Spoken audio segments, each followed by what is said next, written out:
Hey guys, I'm X92, and welcome back to another tryout. Today's tryout is on Oasis.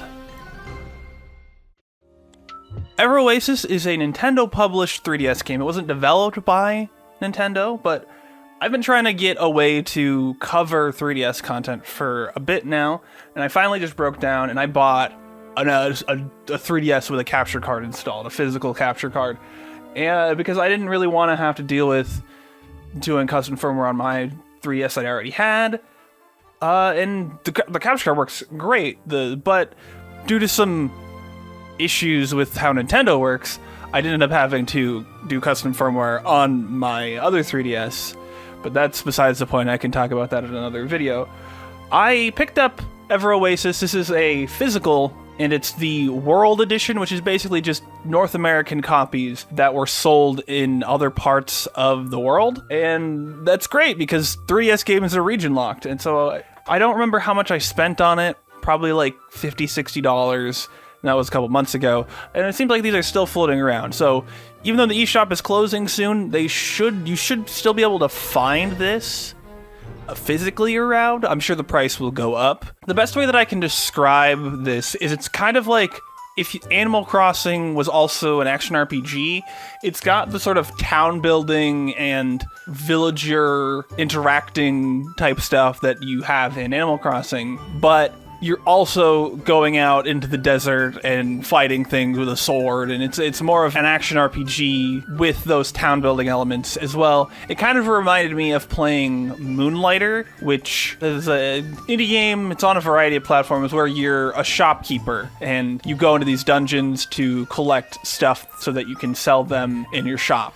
And this is a similar situation where you have residents of your oasis, and they have shops, and it's up to you to make sure the shops are stocked. So you go out, either you go to the garden in the oasis, or you go out into the desert, and you collect materials to restock their shops, as well as accomplishing certain tasks so that you can attract more people to come visit and potentially live at your oasis. The main thing that majorly differentiates it from Animal Crossing, though, is that rather than being adhered to a real-time clock, there is an in-game clock that I don't know the exact amount of time that it passes, but you're not tied to what time it is in real life. And so you can play the game at more of your own pace than you can with Animal Crossing, at least from my minimal experience with Animal Crossing. That just gives it a bit more freedom and a bit less waiting around for like something to happen. So the situation in the game is that a long time ago, I think it's called Chaos, this creature entity force thing had taken over the whole world, and a seedling, which is what you play as, built a great oasis that sort of squashed Chaos out of existence, basically. And now it's sometime in the future. I don't know how much time is considered to have passed, but you, with your brother or sibling, I don't remember, you're the sibling of a chief of an oasis, and that oasis gets attacked by Chaos, and your sibling sends you away to keep you safe from all of that, and presumably they die. I don't know. I've not gotten very far into the story, if there is a overarching narrative.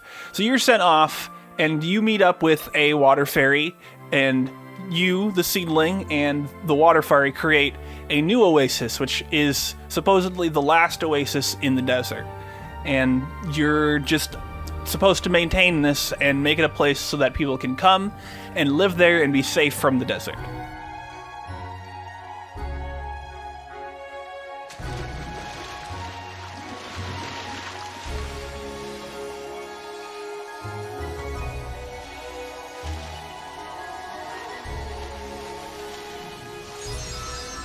I think that overall functions as a decent narrative hook. It gives you stakes, it gives you, a reason to want to do it, and you're basically the place to go now. There's just you, and so creating this place for people to go, and maybe even making a way for you to take, revenge for what you lost in mayhaps. The game doesn't really seem to have that tone to it. It's a very like whimsical game. You seem to get over that loss very quickly. But as a player, you might be like, chaos, you stole my whatever that was at the beginning. I wanted to check that out. And so it gives you a decent motivation as a player. I think the game does a good job of getting through the prologue and the tutorial stuff and getting you to a place where you can, at the very least, step off of whatever the main quest is telling you to do and explore a little bit and learn things on your own pretty quickly.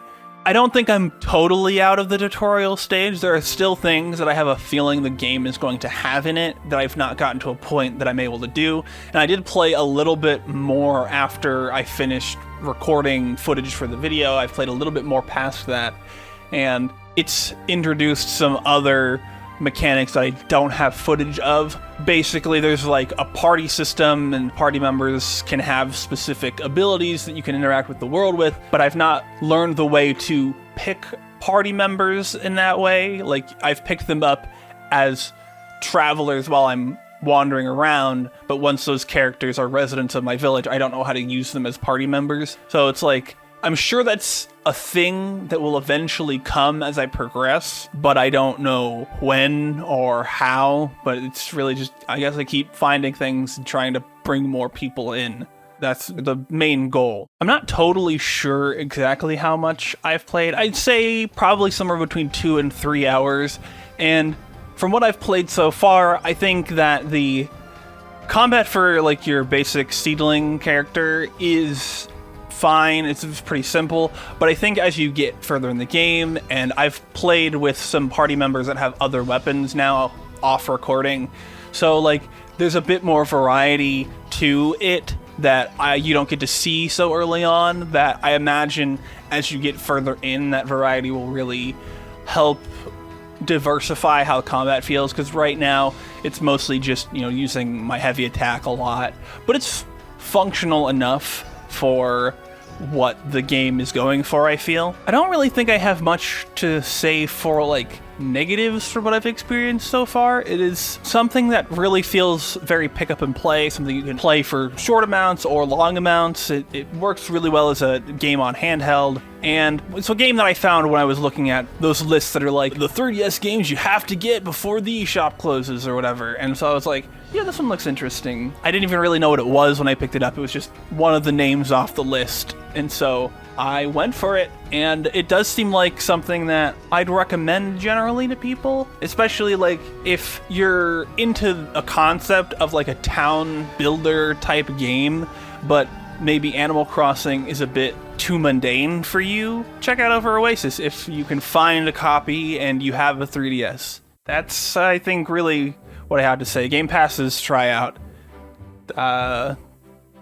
That's it. That's all I gotta say about the game. So let's go to get into the end bits here. If you go to the description, find out a link, Beacons.a, I link it. It'll take you to my different places like Patreon, Bandcamp, Redbubble, etc. Click that link, go to those places, do what you do there. Like the video if you liked it, dislike it if you didn't. Subscribe if you want to keep with what I do on the channel. I do this show every week, so come on back. We're doing 3DS and DS games now. Get hype. Maybe even other things if I could figure it out. I'm looking to eventually be able to do stuff about every console that I own. So I'm not there yet, but I'm looking to get through my entire game library someday, and this is the goal. Anyway, I'm getting off topic. Leave a comment. What do you think about this game? Do you have a 3DS? Are you picking up anything before the eShop closes? Have you already done that? Leave your list of must-buy 3DS games in the description, in the comments. I don't know. Share the video. Do the things. Anyway, thank you so much for watching, and I'll see you next time. Bye!